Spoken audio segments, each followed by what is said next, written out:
It's Tuesday, the 16th of March, 2021. In this evening's post-match pod, we are joined by Burton fan Derek Wainright, who's going to help us pick the bones out of the game of two halves, which we've all just watched at Bloomfield Road. And I'm John Aspinall, and this is the Seasiders podcast match reaction show. Blackpool 1, Burton Albion 1. It's already changed the world. Small town from the north of England with a great tradition. Change the world.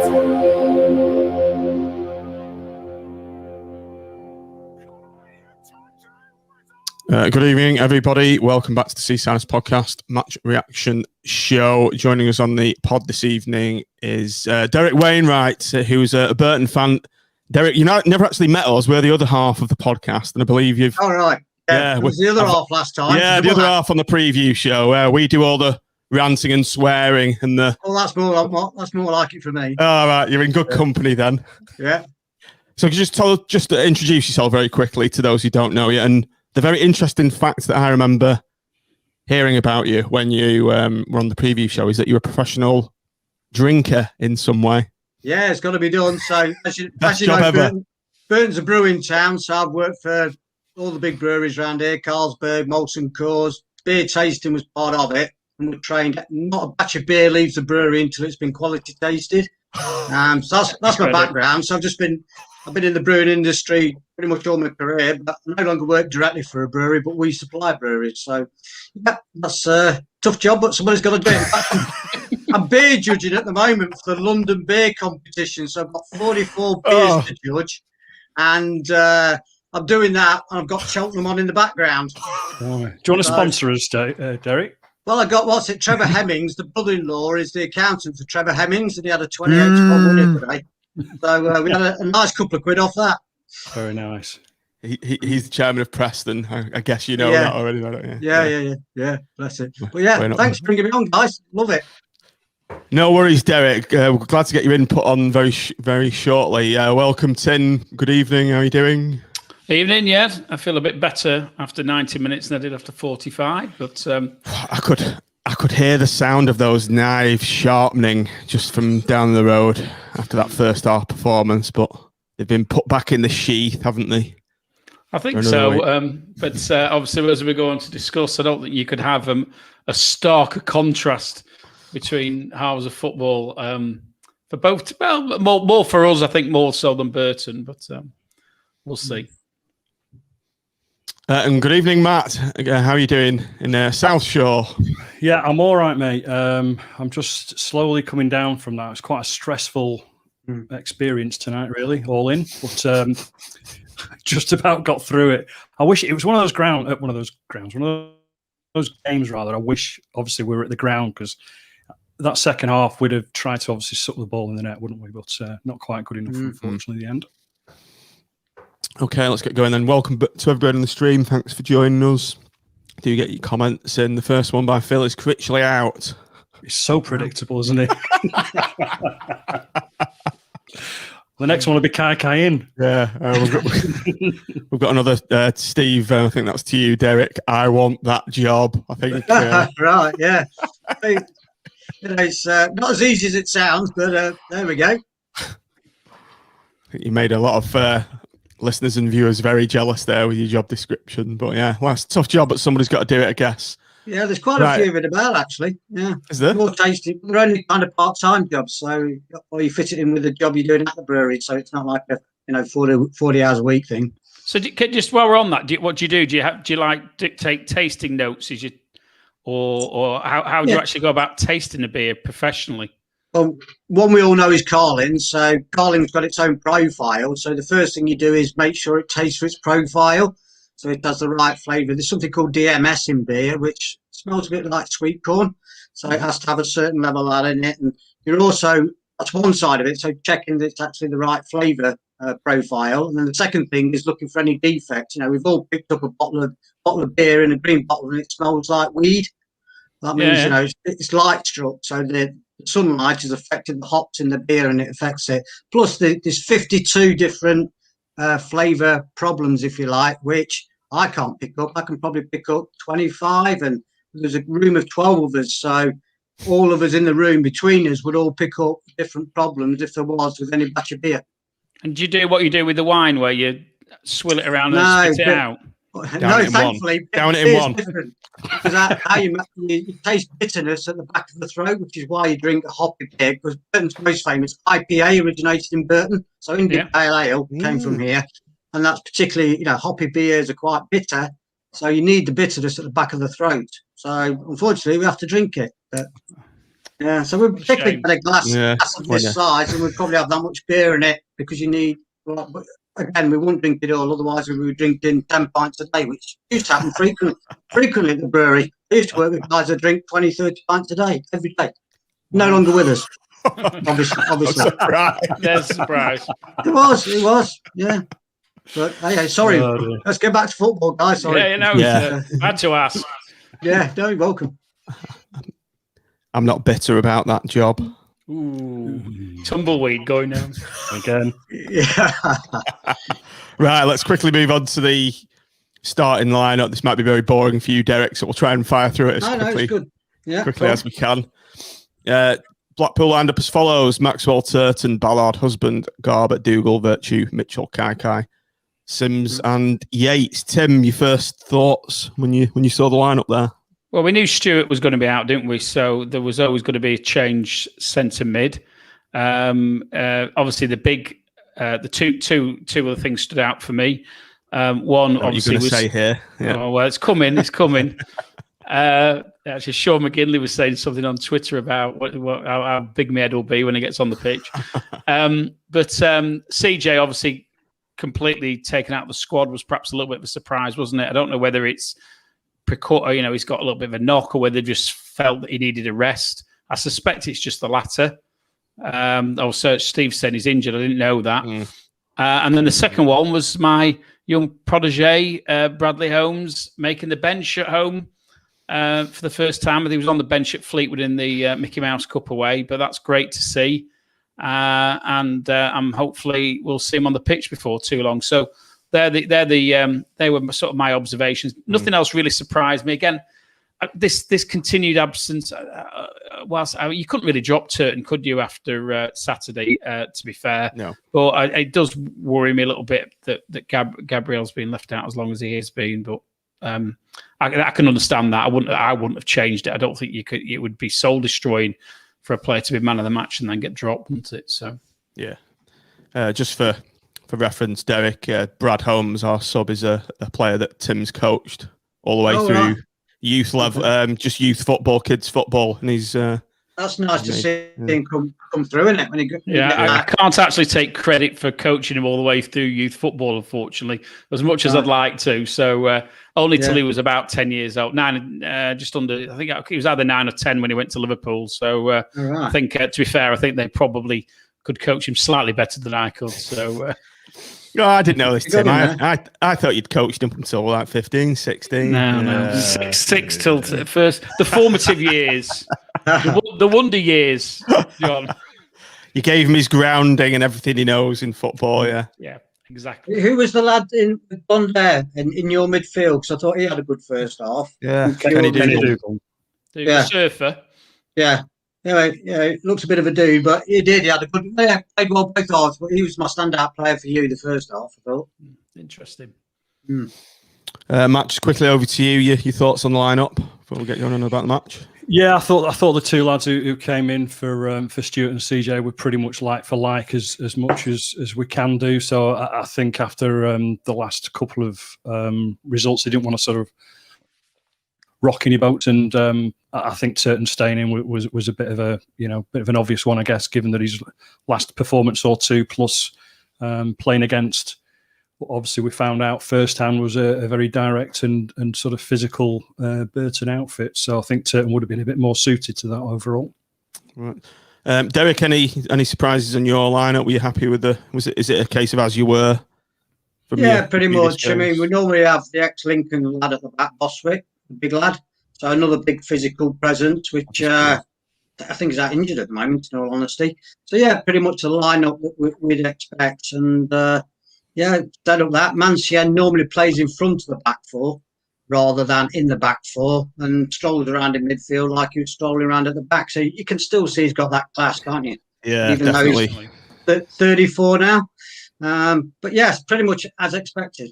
I quite liked your other centre half as well, Carter. He was well, he's close to you. He's a Blackburn lad, isn't he?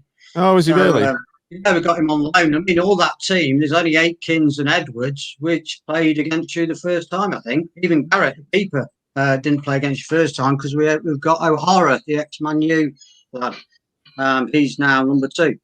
But yeah, so they're the only 2 that would have played against you the first time round. So he's had to gel 10, 11 players together, half on loan and half signings. Wow. So Derek, just before we start about the game then, let's just talk about Burton very briefly. Yeah. What went so wrong and what's gone so right over the last 10 games to get you from where you were then to where you are now? Which was it, eight games in a row? Is it you've won 7 or 8 games? Yeah, 7 I think. On the bounce, I think Jimmy's on something like 9 out of 11 or something. But yeah, just roll back a year quickly, which was we all know what happened. And then Nigel Clough and half the backroom staff left. Torkov couldn't afford to keep him, so he did the club a favour. Hearing through the grapevine, I think we were heading under towards the end of last season, and it was only Premiership money filtering down. And we also sold an academy lad for, everybody. We don't know the official figure. People are talking millions. Hard to believe that. I would have said a few 100,000. But without Premiership money and selling a player, I don't think we would have been in existence, in all honesty, this year. Well, as you know, we are still a small club. I say to people, we're still a pub team, and which we are. We only get 2,000 players. Look at your size of your stadium tonight, and I'm thinking, Jesus, even without people in it, look bigger. We're lucky to get 2,000 fans in the Championship. We've got 2,500 home fans and 3,500 Villa fans, or whatever, to make the 6,000 capacity. So we haven't got a lot of revenue. Players don't come to Burton for the money. So, Nigel went and Jake Buxton, the ex-Derby lad, Burton, stood up and took it on. And I think that's all we could do at the time, stop that. And Jake was able, because we got a bit of money coming as well, obviously, as I said, in pre-season, he was able to bring in 8 or 9 players. And on paper, they all look good. But we all know what that's like. On grass, it was a different story.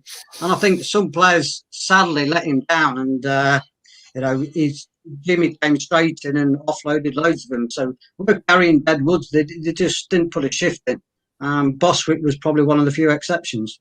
I mean, it's incredible that you've had this big turnover of players and they've just gelled so quickly and they've taken on board what Jimmy's been teaching them. And but as you can see from the fitness levels, I mean, Burton train at St George's Park, which is only 2 miles outside the town. And Ben, the chairman, saved money, sticks them all in the minibus at Burton Albion, takes them 2-3 miles up the road. They train at St George's, don't shower, and then back down again. honestly, he certainly watches the pennies. Wonder if they wash their own kits. That's what Blackpool used to do for God knows how long. I mean, to be honest, if you've got that on your doorstep, why would you have a training? I mean, I've been there actually for the supporters summit. Probably about I think it was 2013, 2014 when we're just starting up our independent supporters association, and it's a really, really impressive venue. Well, I mean, fantastic, isn't it? I'm sure if we had that on our doorstep, we would be there in the minibus as well. I'm sure. But again, it's pulling power, isn't it? And being such a small club, you hear what's going on, and because of people like Jimmy Floyd and previously Clough's pulling power, for want of that terminology, people came to Burton. So they're not coming for the money. They must either come because they think they want to resurrect their career, or it's to play for Jimmy Floyd Hasselbank. And typically, I think Johnny Smith was at Preston, wasn't he? I think he's a Preston lad.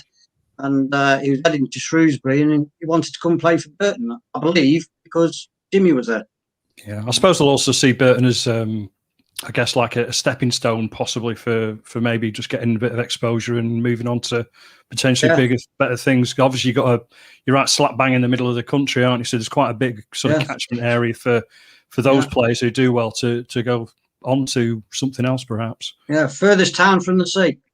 That's what we're dumping out. Yeah, pretty much. Yeah, I think the dead centre of England is St George's is that way, and the dead centre of England is another 2 or 3 miles that way.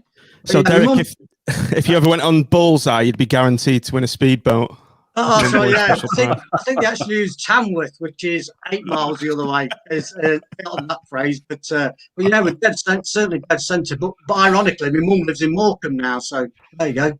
She's a shrimp. Few connections, right? Okay. Yeah. Right, let's go on to the game then.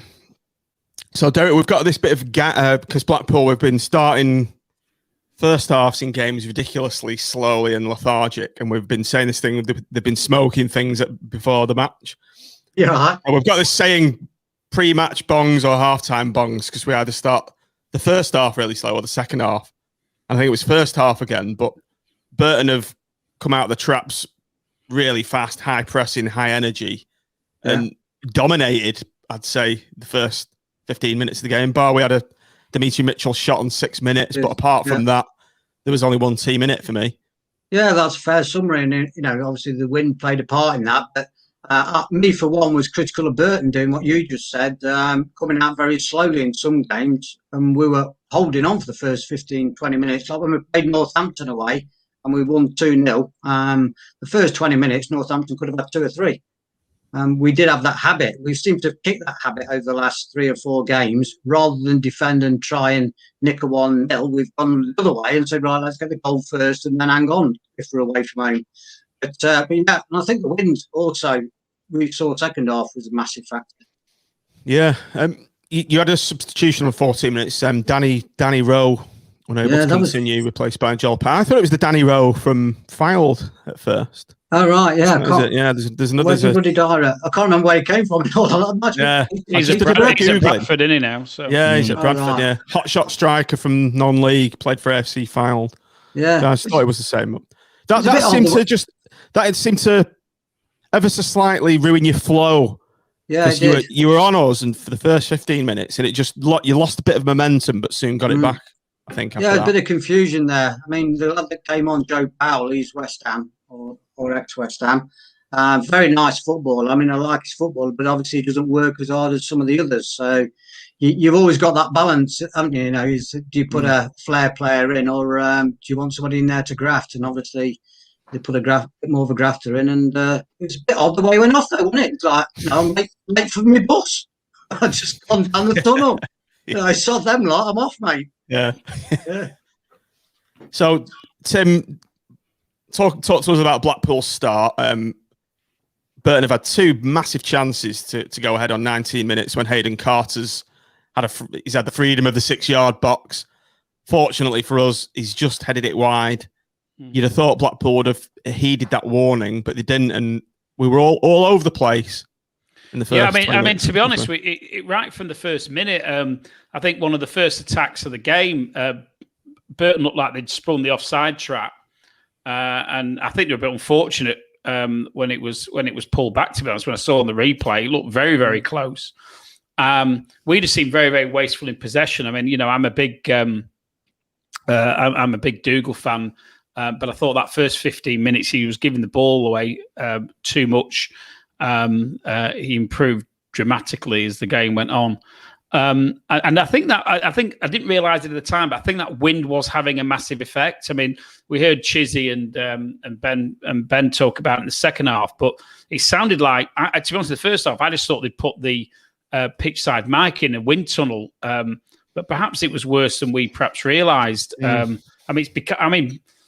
Derek, I'm only 5 miles away from the stadium, and it's pretty much becalmed where I am. And so it's a bit weird how it could be as windy as it was. But my notes I just wrote, Kane Hemmings looks a real handful! ! Was my opening posting on my little notes, and they just seem to. They're obviously playing a very direct game. We saw plenty of long throws that we were struggling to cope with. And as you say, we've got a real let-off when Carter put that header wide, because I think we'd had they'd had a long throw, hadn't they? And it was headed on, and I think Carter had more time than he realised. Went to put it in the corner, and fortunately for him, he directed it wide. But I think there was another chance 2 minutes later as well, wasn't there? Yeah, there was. It's just all the way through the first half. It was just like when is that goal going to come? Because it was one-way traffic, and we looked we looked all at sea, to be honest, and very dishevelled. And I think we have a chat going in WhatsApp, Derek, and to say that it was slightly despondent and negative in its comments is an understatement. So I've been there plenty enough times this season. Yeah, it was. And listen, that's part of it, isn't it? You're trying to replicate the match day experience, and that's what you'd be doing if you're in your seat, wouldn't you? You'd be cursing and swearing and saying, what are you doing? Why aren't we doing this? Why aren't we doing that? And the WhatsApp group is very much a reflection of that. It's your instant reactions, and you were tearing us apart all over the pitch in that first half. Bar a couple of little the incident John mentioned when Mitchell cut in and had a shot, which was well saved, if I remember rightly.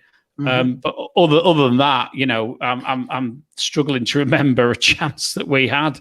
So it was every credit. I was very, very impressed with the way you were playing. Very direct in some respects, particularly. You look like you've got the new Rory Delap, don't you? Playing. I was going to say that, Tim. Nick it off you. I mean, to me, it's not the most beautiful thing you've ever seen, but it's if it's effective, then that's what it's like. To me, it's not much difference to having Beckham stood out on the wing, throwing the ball, kicking the ball in the box. So is that a new thing, Derek? Is that a new tactic that's come under Hasselbank recently, or is it something you've done for quite some time? No, Hamer joined us again at the when Jimmy Floyd brought him in. I can remember where he came from in a minute. Think about it, but he came in, and maybe that was one of the attributes that Jimmy brought him in for, was to put pressure on the box. What I couldn't understand was why we kept on giving throw-ins. I don't. I'd rather give a corner away than a throw-in because it's going to be less direct. Yeah, you had 20 of them. They were wind assisted as well, which helps, doesn't it? Yeah. I mean, it's kind of, if we were going to get a criticism off any of you lads tonight about the long throws, that was going to be my response was, well, don't keep giving, don't keep giving throws away. It's a bit like giving free kicks away around the box, isn't it? Don't do it, and then there's less chance of somebody scoring. But, again, it's unfair because we were playing high balls and it was blustery, and I don't think the conditions just allowed for a decent game of football tonight. Although it's entertaining. Yeah, Eddie's put that in the comments. Howitzers from the sidelines. That's a great description of what it was. It's like it was like a World War II aerial bombardment. Yeah.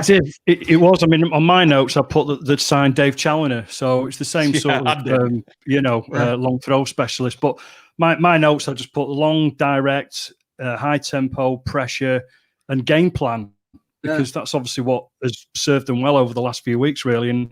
And we've argued all season about not really having a game plan as such. We have certain moments and certain formations that might click or whatever, but we don't have what appears to have a proper game plan. And obviously Jimmy Floyd's come in and he's seen what he's got at his disposal, and he's got seemingly the best out of them. And you can see how and why Burton have been quite successful over the last few weeks. I actually thought that in the first sort of 5 to 10 minutes, although it was very much up and at them, I thought we actually coped pretty well with it. I thought, the back four were trying to be as physical with them, but, you look at our back four and without, Derek, we've only got Dan Ballard, who's a recognised centre half.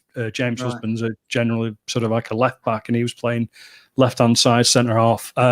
Again, I thought he played well overall, but, when you're talking about lads who are going to be physical and strong, like your lads were, they've really got to be on the game. And I think for a few of our lads, it's sometimes, I don't know, it's like being in a boxing match, isn't it? You can only take so many punches before you go down or whatever. And I thought, whilst we lasted 2 or 3 rounds, we were never going to last 10 or 11. And, that's when, you guys scored with ultimately what I thought was a typical expected conceding goal with what I saw previously. But equally from our perspective, I thought it was really a bad defending.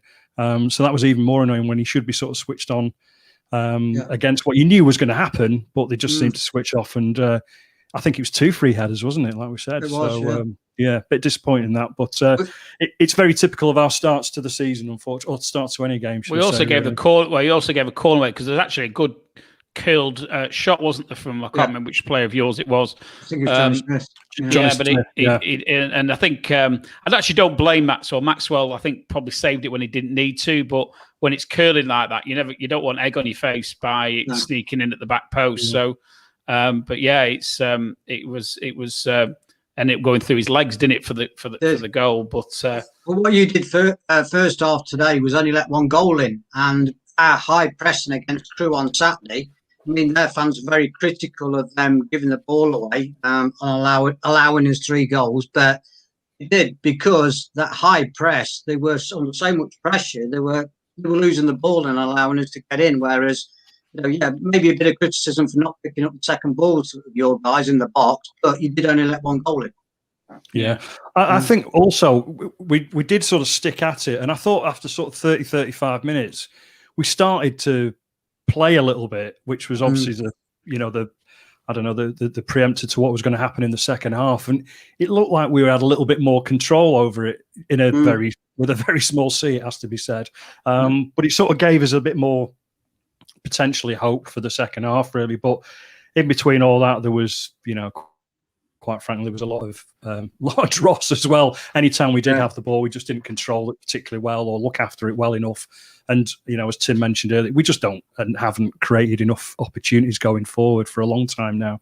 And against a high pressing side, it was even less so tonight, at least in the first 45. Well, I was expecting second half. You normally expect the losing team and particularly the home team to come out for 10 or 15 and really have a go. And I thought if we can weather that, then we might get back on top. But it never happened, did it? Until the last probably 5 minutes. Your high pressing was so effervescent, energetic in that first half. And you did wonder, could you keep it up anyway? Because I thought that, Tim. It was you were so. I mean, there's a couple of guys talking about hoofball in the comments, and I don't necessarily agree. I think you're a lot of it is you take the defending from the front to the ultimate extreme where you don't give anybody any time on the ball whatsoever. And the only thing is, can you be fit enough to actually keep that whole game? And at some point, I think you have to drop the tempo, but you didn't all first half. You kept it going pretty much, most certainly for that good 30, 35 minutes. We just couldn't get going. Yeah, which is why I thought, sorry, Derek, I'll just finish my bit and then I'll let you carry on. Sorry. I was going to say, which is why I thought it was important that even though we didn't really sort of go anywhere, we were passing it from back 4, back to the keeper, back 4, back to the keeper, so on and so forth. Just keeping possession, just to try and knock you out, really. And I think that was the, like I said, it's sort of like the prelude to what we're sort of following. I think they knew that they needed to try and look after the ball better, but they just didn't know how to go forward with it, or we didn't know how to go forward with it until they made the, the change in the second half, really. Sorry, Derek. Well, you can see that in the stats, can't you? Your point about possession, I think it was 65-35, something like that. But in terms of the energy levels, we did seem to dip, and that's going to be my concern as we get, playing twice a week. And we've been on a fantastic run. We're still only 7 or 8 points above the relegation zone. Is to keep that high tempo. You're going to pick up injuries. You can't keep that level of energy for the rest of the season. What we've got left, still another 12, 13 games or something like that. Yeah. Still a lot of football, isn't it? With a relatively small squad. And I was about to say, does your squad have strength in depth, Derek? Not really. I mean, yes, we've got the numbers, but better than we did pre-Christmas. Again, we have got some cover in different positions this time. Where again, the season of 2 halves that we're having. In the first half of the season, we didn't really have any interchangeable players. Hamer is the guy that throws it in from launches in the howitzers. He can play at either back. Left, he is actually right back. So there's 1 or 2 other players like Mantien played in defence today rather than defensive midfield. So there are players that can switch around, so that's another benefit of having a small squad. Okay, so as the halftime whistle went, Tim, Blackpool had to make changes based on what was frankly a diabolical first half performance from Blackpool. It's one of the worst I've ever seen. I've never seen us pegged back as we were, and Ellis Sims was very ineffective in the number 10 role, and there was no surprise when he was replaced by a sub, Elliot Embleton being the man who replaced him. So it was a change that kind of had to happen. There was talk about Kai, who had also a terrible first half performance. We've talked about Derek's seasons of two halves, a game of two halves, and it was certainly a game of two halves for Kai, who was lucky to be on the pitch really in the second half. Yeah, I think there's a few of us at half time, weren't they, sort of wondering whether he'd hook them both. I think probably, again, with us not being there, we perhaps didn't realise how much the conditions were impacting on things. And a player like Kai is always going to flourish a little bit more if you've got that strong wind behind you and you've got a little bit, maybe a chance to get a shot off and everything. But he also, I think, I'll come to Sims in a second, but I think what we saw in the second half was that he was probably given more licence to roam, where on the left he seemed to be pegged back very much by the he wasn't getting any change out of your right back at all. No. But Sims was just poor, wasn't he? He's a young lad, and I think he plays better with Medina anyway rather than Yates. But he just couldn't get himself involved in the game. Nothing seemed to stick to him at all. He couldn't hold the ball up for us, and I think we were struggling a bit we seemed to be outgunned a bit in midfield, and I think it was the right decision. At the time, I wasn't sure Embleton was the right call to make. I thought there was another way of jigging it around. I think I might have thought about a rejig that might have seen Mitchell swap and maybe us bring Gabriel on and play right midfield. But ultimately, I think it proved to be the right call, because I think Embleton, as we're going to talk about, probably had the most effective half of football that he's had for us. Exceptional, and he seemed to drag everybody else up with him. His performance was it was very lively, and a lot of other players seemed to feed off that, because I think he started in the first 2 or 3 minutes. He'd done more than some other players had done in the whole of the first 45 in relation to creative play. So it was a very, very pleasing start to see us. It was almost like Jekyll and Hyde performance, wasn't it? I mean, we just all of a sudden we looked like we could play football again. Yeah. So Derek, were you happy with the first 10-15 minutes of the second half? Obviously, you weren't as up and at him as you were in the first half, but you were still causing problems from the long throw, set pieces, and corners. Well, I did expect you to come out second half. That's changed something, as we've all said. That couldn't have been any worse. Well, no, you've got to throw the dice, haven't you, if it's not working. Yeah. And to be fair, he took it then. He could have waited to the hour mark, but he did the right thing, in my opinion. And like you say, give the Kai a bit more licence to roam. And I think the difference was, because Brailsford's no chicken now, if you're playing up against him, he's a tough player. But if you can run at him, then that's he isn't the quickest on the turn anymore. Age gets the better of all of us, unfortunately. So that seemed to make a difference as well. So I just thought, if we can weather the first 10 or 15 minutes, and we're quite good at consolidating and defending it and what have you. And I just thought we'd pick up again after the hour mark and maybe push on for another goal, which is what we've done in the past. But unfortunately today, you couldn't get out of our own half for probably the next 30 minutes of the second half. Yeah. And Tim, Matt, sorry, I'll come to you next. Just as you knew Burton were going to score in that passage of play first 10-15 minutes, the fact that we were keeping the ball so well and we were actually starting to play football, I think it was almost inevitable we were going to score, and it came on 64 minutes with Luke Garbutt of his own making. He's dispossessed the right back and fizzed in a beautiful daisy cutter into far right corner for his debut goal for Blackpool. Yeah, it was funny really, because it was a great tackle. I thought I thought the referee was fairly generous tonight. A lot of other referees would have pulled up quite a few incidents tonight, but Garbutt sort of block tackled or possibly even lunged in a wee bit, and some referees wouldn't have liked that, but he won the ball fairly ultimately. And when he was sort of head down and that angle that he was at, I thought before he'd hit it was going to be one of two things. It was going to be a cross shot. It was just a case of whether it was going to bring a save, go in, or Jerry Yates was going to be on the end of it. So Yates was there, wasn't he? Yeah, because we've seen that a couple of times already this season. But I mean, interestingly, I think just as part of that was, you mentioned about, I put down here 2 subs at half-time. I put Embleton for Sims and the real Kai for the other Kai. His twin brother.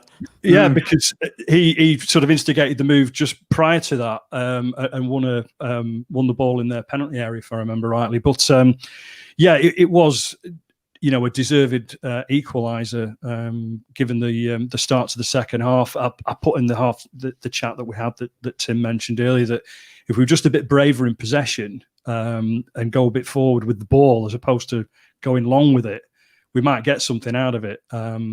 Fortunately, I'm no Mystic Meg, but fortunately, that's how it sort of panned out a bit, I guess. I thought we were going to have a bit of joy, Tim, with set pieces, because Garrett in the Burton goal, he looked a bit unsure, particularly with Garbutt's balls into the box. He was staying on his line a lot, wasn't he? Well, also, I'm glad he raised that point. So I was glad to see in the second half is that we stopped, excuse the vernacular, fanning around with these short corners, and with Garbett and Kai both standing over the same free kick and then tapping it to each other. In the second, and I think they must have been told at half time to stop doing it, because I don't think we saw them do it once in the second half. It was one or the other, taking the free kick, taking the corner. And to be fair, Kai put some half decent ones in, and are normally a great one for just saying, just leave it to Garbett and just walk away, Kai. But to be fair, in the second half, his set piece delivery improved quite dramatically.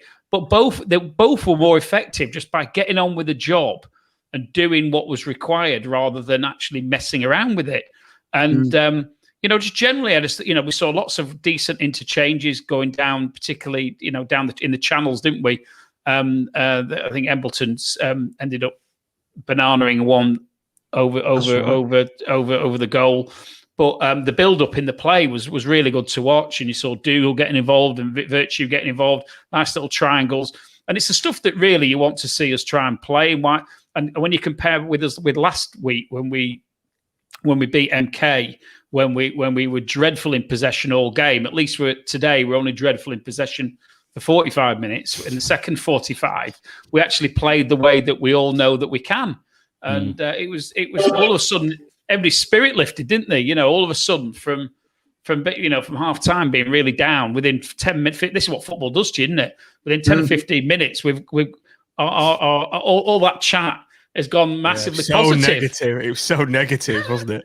Well, it's not considered, is it? It's your gut, and that's what's great about it. It's your gut reaction, and you're cursing and swearing, and you're doing this, you're doing that, and then all of a sudden, a couple of good moves, and everything's all good again. And I've got to say, everybody in that Blackpool side picked themselves up in that second half and made a real fist at trying to win the game. Never mind getting a draw.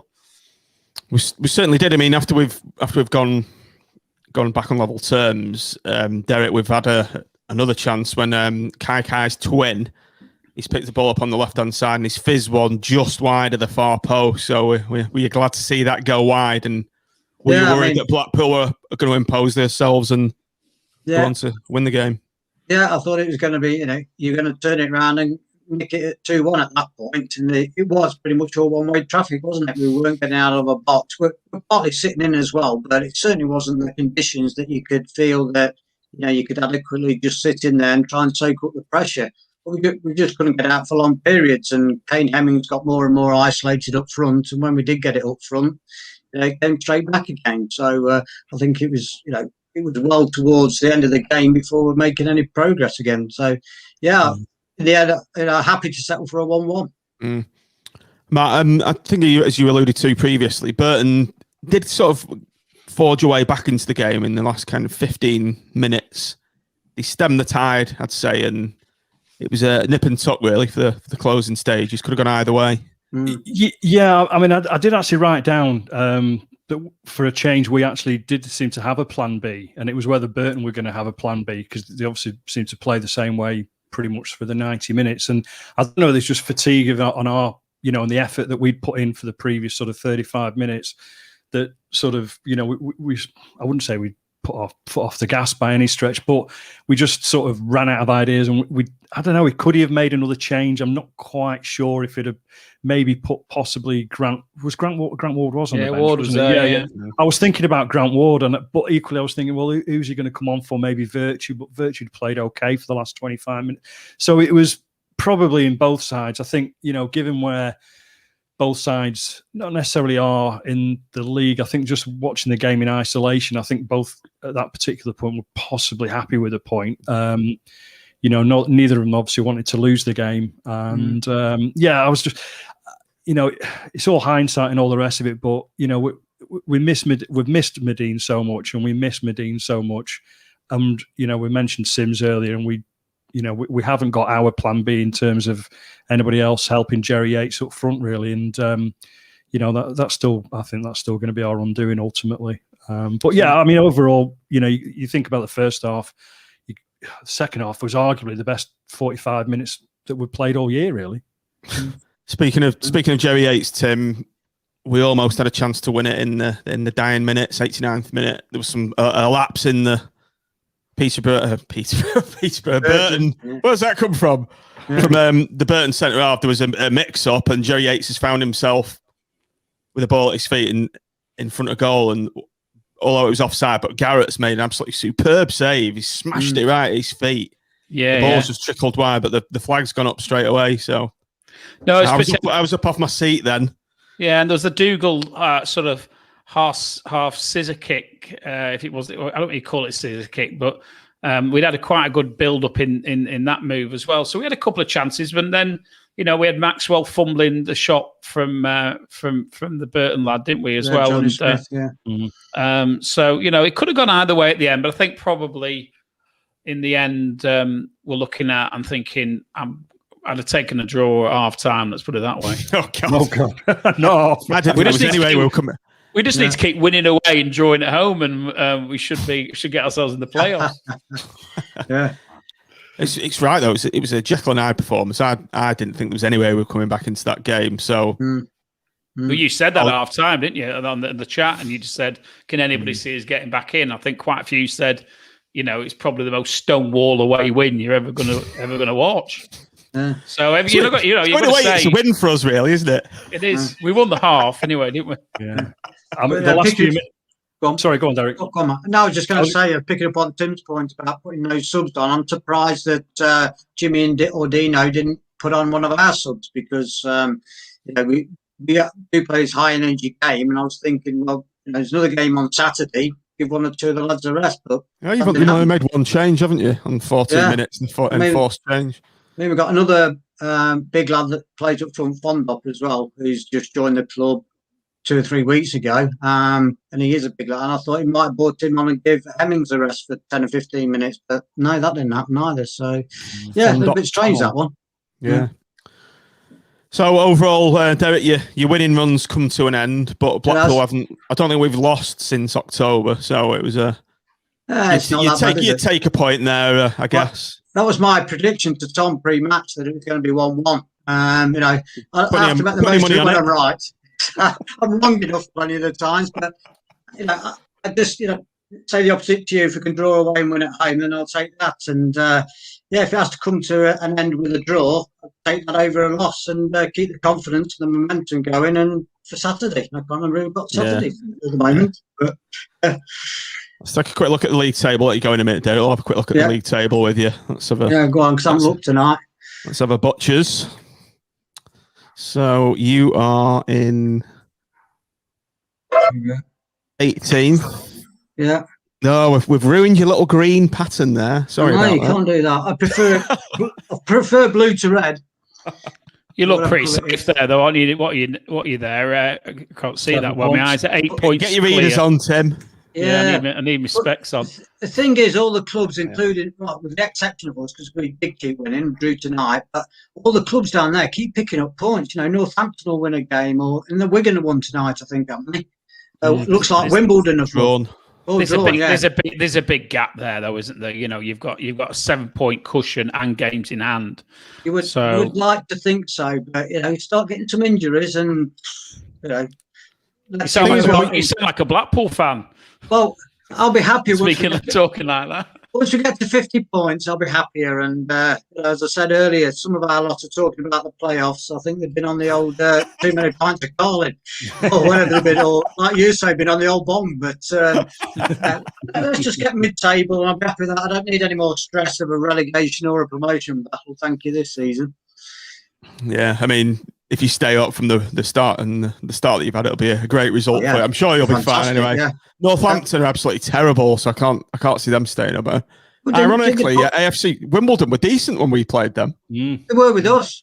With us. We won 1-0 at Wimbledon last week or the week before, and again, it could have gone either way. One of them games. As for Blackpool, we're perennially on 12th. We're always on 12th. Look at that, 4 draws. Yeah. So 5 points off the playoffs. 4 games in end on Charlton now. Well, another 8 points on top of that would have took you above Doncaster, wouldn't it? Yeah. Those draws were wins. I think Oxford battered them tonight, actually. They were 3-0 last time I saw it. Yeah. But it is such a funny league, isn't it? It doesn't take much to get towards the playoffs or drop into relegation. It's a funny old game, as it certainly is. Yeah, Sunderland are my favourites to go up. They were a team that played Jimmy's team off the park since the change. So they came to us. I think they beat us 3-0 or 3-1 about 6 weeks ago. Looked really good. We've got to play them twice yet, so bullshit. Something to look forward to. Yeah. We've got some easy games coming up next, don't we? Oxford and Peterborough. We have all these postponed games, and all the teams that, when they've been postponed, they've all been on the uppers and were struggling, including Sunderland. And when they come back to players like you did, and like when we play them, they're all high. They're on a run. They're also waiting for the better weather that be a bit warmer. Right, Derek, we'll let you go. Thanks ever so much for coming on. We're going to do player ratings next, so next will be boring for you. So okay. Thanks ever so much. Thanks ever so much for joining us, and I'm pretty sure our paths will cross again next season. We'll catch up with you. Yeah, we can perhaps have a pint all together next year. Yeah, it takes a tour of the breweries. Tim loves little away days like that, don't you, Tim? Yeah. Oh, I like to get those little trays where you have about 4 gills of beer in them. You do they do the taste as well. Yeah, little selection. I'll give you some recommendations where to go. We'll meet up and we'll show you how a beer tastes. Superb. All right. Excellent. Brilliant. Right. Cheers, Derek. Thanks a lot, mate. Bye. Right, gentlemen. Thanks a lot for doing that, Derek. Really, really insightful. Dan just said cheers, Derek. Good insight. So let's go on to the player ratings quickly. Let me get my player rating thingy up. Chris Maxwell, Matt. Weirdly, didn't have an awful lot to do. Sort of spill one that I remember. Tip one around the post that we mentioned earlier. Better distribution in the second half by a country mile. So 7 out of 10. I give you Steady Eddie, Tim. It came out again, didn't it, from Chizzy? Yeah, but I thought it was one of our better players particularly in the first half. It's I think it's a good 7. Not quite sure it was an 8. Yeah, good 7. It's a 7+. But justified his selection, definitely. Ben? Oh, yeah. Have we got a player called Ben? We could pretend it's... no, we haven't. Maybe it's Chizzy. Come round. Right, Matt, James' husband. I thought he did well tonight. I mean, he was up against Kane Hemmings, as was Ballard. And the bombardment, the howitzers. Yeah, and the bombardment and all that. Could have been really sort of, picky and say he could have done better with the goal, possibly. But I think he did okay. Again, at centre-half. I mean, I don't know how far Gretterson is away from being fit, but I can't see anybody else playing in that slot for the foreseeable, really. I think he's pretty much cemented it. So, 7 out of 10 for me. Luke Garbett, Tim. Sponsors man of the match. Yeah, well, I think once we got past the debacle of the first half, his set piece delivery was good. He was involved in a lot of the decent play, and of course, he's got the cherry on the cake, hasn't he? With a superb strike. And I think it was. I didn't get a chance to say it before, but I think it was a little bit unfortunate because I think it's because it ricocheted, didn't it? I think it came off his backside at one stage, but ended up dropping onto his left foot, and you can't strike it any better than that. And I think that probably pushes him up to an 8 for me. I think I'm not quite sure whether he's my man of the match, but most certainly he's a strong contender. So it's an 8. You get a lot of sponsors, don't you? They just look who's scored and give that to they give the man of the match to whoever's scored. I wonder how they do the sponsors. Are they actually physicly there? Oh, yeah. I mean, presumably they're not, are they? Okay. So they must have doing it remotely. Yeah. Maybe they do it on Skype or something. You missed Dan Bollard out, by the way, before you go to midfield. There you go. No, you hadn't. You hadn't. As if by you had. I had. Go on, Matt. Dan Bollard. Not his best game. He was a bit shaky today. I think it was. I think again. I think he did well with the physical stuff, the defending stuff. I think where he didn't do so well in the first half, particularly, was his distribution. He just basically launched it a lot of the times, and sometimes it makes a centre half or a defender look bad when you don't have a target man who can control it, and it looks sort of twice as bad as what it is. But equally, there was plenty of balls that were either 5 yards off the target or whatever. So. Funny game for him, but in the second half, he looked like the Northern Irish Frank Baresi bringing it out from the back, didn't he? And I thought he was excellent for that 45 minutes. So, 5 in the first half, 8 in the second half. So somewhere in the middle again, and I'm 7, I reckon. Maybe slightly less than 7 if I'm being picky. Yeah, it'd be interesting to do a first half score and a second half score for this team. I think it'd been very, very low down on the old first half scores. Kenny Dougal, Tim. I think there's a pattern coming here, isn't it? Well, there was always going to be a pattern, wasn't there? And it was interesting to hear Derek say that he felt that Dougal was the standout man in the first half for us, because I actually felt that he was very wasteful in possession for him. And but maybe, to be fair, they were under a lot of pressure, weren't they? And if you've got the wind, you've got the wind in your face, and you've got them bearing down on you, then you are more likely to give the ball away a bit more. So there's a lot of players who you give a very poor score to for the first and a bit better one for the second. And I think he would be a 5 or a 6 for me in the first half, and a 7 or an 8 for the second. I think I'm going to go for a 7. I think he was reasonably influential in the second half, and I'm going to be positive in my scoring tonight. I'm going to try to be anyway. Matty Virtue, Matt for Matt. Could sort of rinse and repeat, couldn't we, really? I thought he played really well in the second half. He seemed to be braver. He was getting the ball off the back four a lot, and he seemed to be sort of like the right-hand side of midfield, which then pushed, the Mitchell and Turton to that point, going forward a lot more. He always looks quite a threat, though, doesn't he, Matty? Always has done, 20-odd yards out, but just wasn't able to sort of get anything away tonight, really. First half, Huster and Bluster and all the rest of it, like most of the other guys. But, so, I was just repeating myself. Len Government 7, I guess. Yeah. Dimmy Mitchell, Tim. Dimmy, as Chizzy likes to call him. Yeah, I thought overall he was one of our better performers in the first half. Yeah, the only bright spark. And I think this is why it probably, I think he's up there as a contender for the man of the match for me. Because I think him and Turton were probably the standout players. It wasn't hard to stand out, was it? In the first half, and he was very much involved in everything that we were doing that was positive in the second. So I think Dimitri gets an 8. And it's a good 8 as well. Right, Matt, you've got Sully Kai and Sully Kai's identical twin brother who played in the second half. Yeah. So for Sully Kai, number 1, what does he get for his first half performance? He'd be lucky if he got anything higher than a 4.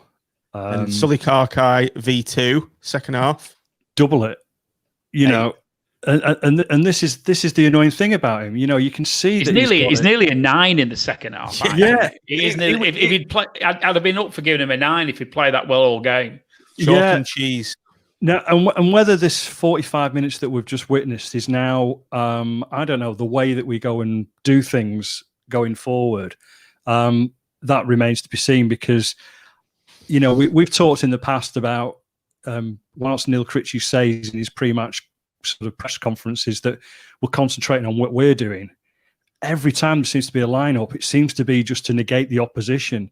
And maybe we need to think, actually, with the players that we've actually got now, because we haven't got Gary Medine up front, and with the greatest will in the world, Ellis Sims isn't Gary Medine, and he isn't Kyle Vassell from last week, and he isn't their number 9 either from today. You know, he's a long way down being as good as those guys are. Or Pygott. And so, you know, we've got to maybe think about, you know, playing a 4-5 or a 4-2-3-1 or however you want to, you know, describe it. We were all talking about this 4-5-1 that we needed to go to in the second half. It's the only option we've got, really, given the fact we haven't got number 10. We should just go. Yeah, and a lot of people have already, you know, have said all year that Kaikai's a number 10 sort of player. I'm not sure if he's a number 10, but he's I don't know, he's almost sometimes he's wasted on the left-hand side, but he doesn't help himself when he's, at the end of the day, you picked and you do your best in your position. And, you know, sometimes he's, you know, the ball was just, I mean, bloody hell, I can go back to that cross he put in the first half that just went 25 yards over the bloody dead ball. Anyway, going back to my out of 10 score before I waffle on. I'll give him a conversation we need to have, Matt. Don't worry about it. We could have a whole new show with him, couldn't we? I'll give him a 7.5 because I think that second half was pretty damn good, really. Just looking at that comment there. Phil will be along to tell us his views on the Bloomfield Pele. Bluefield, but I know what you mean. So frustrating, though. Yeah, why can't he play like that all the time? And like Matt says, it's, you know, that first half, it wasn't just about being stuck out on the left. His overall attitude and contribution was woeful. And then what you couldn't have a starker performance. It's just incredible. Okay, Tim. Ellis Sims. Now, has he played so bad because he's a bad player, or is he in playing out of position in this role where he just doesn't look like a centre forward to me? I don't know. I mean, I think if you're a centre forward, you're a centre forward, aren't you? I mean, I just don't have that in your game, haven't you? Yeah, DJ Campbell was small. He held the ball up. He brought others into play. He was tiny. As a forward, you know, you've got to be in a game like that when you're under the cosh. You've got to be able to at least, you know, try and hold it for the team and bring players in, play with your back to the goal. And look to play guys in. He's a big guy as well, Tim. He's a big bloke, and he doesn't put himself about like he should. He reminds me of Joe Nuttall. Yeah, he was very, very ineffective today. Equally, and if we were in scoring him, he's the unfortunate one who didn't have the second half to make amends, because the score I'm going to give him, a lot of players would have had this score based on the first half performance. So. I don't intend it to be too critical, but I can't score him on the second. There's at least 4, well, if not 4 or 5, 6 or 7 players whose scores have come up at least 1, if not 2 notches, because of the second half effort. Where Kaikai was if he could almost have got 3 for the first half. I'm gonna have to give him a 5. I can't give him any more than that. I had to give him a 5. Yeah. I mean, where do we go with him? He's consistently underperforming. He's played 1 good game against Charlton, I think it was, and he's not our player. They were very. I still maintain that we flattered to deceive against Charlton because they were so poor. They looked like they just didn't want to be there in that game. I do know that when we signed Sims from contacts within the game, and he basically said, we've got the best under-23 striker there is out there. So maybe that says a lot about this under-23 league, quite frankly, more than anything else. But he has been banging goals in left, right and centre for Everton. But, we've seen it with, you mentioned Joe Nuttall. He was from under-23 football, wasn't he? We've seen it with Ellis Sims. There's probably 2 or 3 other players that have come through those sort of systems as well. And it's a boys versus men, isn't it, it seems? And whilst these got type of players, Matt, they should be coming out of this academy football structure when they're at 20, 21, and they need to be playing proper competitive professional football, because it's not doing them any good. No, I know, and this is it. And the problem is I'm sure it's probably the same, that they're probably earning super amount of money in under 23 football compared to your average League Two, League One player, perhaps. So the system isn't quite. It's not built for. It's built for the clubs in the Premier League who can probably afford to offload these guys if they don't make it, quite frankly. We might pick up the odd diamond, but I just think I mentioned to a couple of guys earlier when we were talking about, I don't know if it was, no, we were talking about another player of ours, but I just said it was, maybe he's just too rough a diamond, rough a piece of coal to sort of polish up, really, But whilst we've got Medina out, we are, we haven't got a physical presence up there, perhaps. The trouble is, Matt, when we've got this so-called physical presence up there, we tend to hit more long balls to him, don't we? And it's not sticking. Which is why I'm thinking maybe this was like a bit of the second half might have been a bit of an epiphany, and this is a different way of playing. Because if you're playing against a side like Burton, who are no dissimilar to Wimbledon that we played 2 weeks ago, and if we were playing against MK Dons on Tuesday night playing that way, would have beaten them more comfortably. I'm pretty sure of it. So we haven't got bad footballers in the side. What we don't have is the old-fashioned League One sort of physical presence in our outfit. So maybe we've just got to think a little bit differently. But yeah, it's a tricky one, isn't it? Because I obviously want him to do really well for us, but unfortunately, it just doesn't seem to be happening for the lad. Tim, let's give Elliot Embleton a score as he's played half a game. I was going to suggest we did that. He's had a big impact on the game. Yeah, let's end on a positive note with these scores, because Elliot, I mean, I've got to admit, I said when I first saw who Critch had brought on, I didn't sigh, but I thought, I don't see him making that difference that we need, and I'm happy to eat my words, because he did. He came on, he took the game by the scruff of the neck. He picked the ball up, he passed it, he ran with it. He looked for space, and as I said just before, everybody else seemed to feed off that, and all of a sudden we were a far better team. It was an energy injection, Tim, almost. Yeah, it was almost like having your virus job, wasn't it? It was. Yeah, you just had yours, haven't you? I spent all Sunday in bed, flat with it. So probably not a very good analogy. But you didn't go out for a walk then after your energy shot? No, I felt like I'd walked 20 miles. I don't want to stay in bed, I stayed in bed all day. I was knackered. Anyway, bad analogy, but I get the analogy you're trying to make. Yeah, it was a fantastic injection, and he I think he'll start. I think the best I can say is he'll start Saturday on the basis of that. I think it would be very, very harsh on him if he doesn't. It's. I'm not going to give him a 9 based on half a game. It's an 8. I thought it was fantastic when he came on. Jeff's made a good point in the comments that Embleton is getting warmed up for our 2 matches against Sunderland. Of course, he's a Sunderland player. Although, if you have a look at Fat Goat Sack's comment, I'm not sure if that's the case. I don't know. Well, he's only asking the question, can't he? Yeah. With low knees, did he stop you from? I don't know. Be interesting. Yeah. Someone go and have a look in the comment go on Tinternet, someone, and let us know in the comments while we do man of the match. So Tim, have we done Jerry, by the way? Oh, sorry, we haven't, have we? Yeah, no, Jerry. He's all over the place tonight. It was because I said let's finish these scores. I know, not a positive. Right, let's do it quickly. Fairly anonymous 6. There we go. Tim, that's a bit harsh. That I think. Oh, I think he sets himself high standards, and he had that one chance when he did a double. He worked some space, and he should have just curled it on his left, and he took it onto his right. That's what I thought. I thought, why have you done it again? You beat him once, don't beat him twice and make the angle narrower. But yeah, there you go. But I mean, yeah, I think, like I say, he gives himself a high sort of work rate standards every week. So I just didn't think it was one of his better games tonight. That's all. So still like the guy. You're only 1 mark ahead of me. I'd have only given him a 7. But yeah, there you go. I'd give him a 7.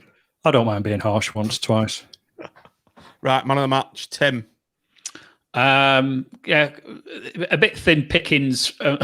If you look at the overall performance over the 90 minutes, I'm not going to give it to anybody who's turned up for half a game. and I'm going to give it to Dimitri. Turned up for half a game. Well, they've just rocked up at Bloomfield Road. Like, any chance of a game, lads? Well, Kaikai's twin did. Yeah. I'm giving it to Mitchell, who I felt was, along with Turton, was probably the beacon of hope in the first half, and cemented a good performance with. I've been heavily involved in, as I said before, in everything we did well in the second half. So I'm going to give it to Mitchell. I thought he did a great job. And again, he's got to play again on Saturday.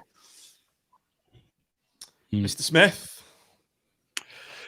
Yeah, I thought there was only two players that were in it, really. I thought they were both down that side of the pitch. I thought Turton had another good game. In fact, a very good game. And Mitchell, I think Mitchell sort of gets the, he's more the dynamic player, obviously, between the two of them, and he was the one that was carrying the sort of the ball forward a lot more through both halves, as much as as we did in the first half, anyway. Difficult, really, between the two of them. Probably just Mitchell. Probably just. What about you? I'm thinking Turton or Mitchell. I'd give it Kaikai if he could do it for a half. I'll give him his twin. The second half. But yeah, I think I'll go for Mitchell as well, because he was consistent throughout the game and looked a threat throughout. So yeah, Dimitri Mitchell, well done, mate. You've got a clean sweep. Okay, let's wrap things up now. What we've got coming up next week, end of the week. Sorry, we've got the Friday night preview show. We're previewing Oxford. Blackpool travel to, is it called the Manor Ground these days, or what's it called? Kassam Stadium. It's still Kassam Stadium, isn't it? And it's horrendous. I hated it there. Have you been? Yeah, it's an out of town three-sided. I mean, our ground's three-sided, but this is literally three-sided. It's got the car park behind the goal, hasn't it? There's nothing there. No stands that join. It's just horrible. Didn't like it at all. Not a nice experience, really. Although Oxford itself is a lovely place, but the ground is shite. I used to love the Manor Ground as well. It was like proper old school, wasn't it? So how do you think we're going to get on then? They've spanked Doncaster tonight 3-0. So a tip of ours to finish high in this division, and they're hitting a run of form, unfortunately. Yeah, it doesn't augur well for us, does it, on Saturday? Because I think they are, they had a bit of a dip, didn't they, a few weeks ago? And as I think Matt was saying before, the team seemed to come out of the dip and start performing when we're due to play them. And but we've arrested Burton's today. We don't concede many goals. We're incredibly. I think always something like they conceded the sixth lowest in the league, I think, and the lowest in this division. So that I think we can be encouraged by that, but it's equally as frustrating. We don't seem to take our chances, but we do seem to be playing better away from home. So I'm not sure I can be positive enough to suggest we'll win the game. I think it might be another draw. I'm going to go for 2-1 because we always seem to raise our game against the better sides. What do you think, Matt? I'd like to think that 45 minutes that they've just played will be, as it were, ringing in their ears, and they'll be really confident. I think what will be really confident if they play that 11 that finish the game, perhaps, and then they could play another 45 minutes and be 4-0 up, and then we'll be all right. Yeah, I've got a sneaky feeling we might do something there anyway. Right, just before we go, everybody, as Jeff's put on the comments there, we're on 698 subs on YouTube, almost at 700. So if you're watching this and you're not subscribed, hit the subscribe button, notification bell, get us over that 700 sub count. Almost as many subs as Tim likes to put on at half time, that isn't it? And on that gag, I'll raise my little fader to signify the end of the show. Right, so we'll be coming back on the Friday night preview show on Friday, obviously. You'll catch us lot on the 606 Match Reaction Show. It's not called 606 anymore. It's just called the Match Reaction Show on Saturdays. Thanks ever so much, everybody, for your comments. Thanks for interacting with the show. It does make it a hell of a lot better. And thanks ever so much for Derek for coming on. Great insight from Derek, and we're looking forward to those taster beers in Burton next season. Yeah, all right to be said is, as long as it's not Carlin, yeah. All right to be said is, thanks for watching, thanks for downloading, and up the pool. Up the pool. Up the pool. Great tradition.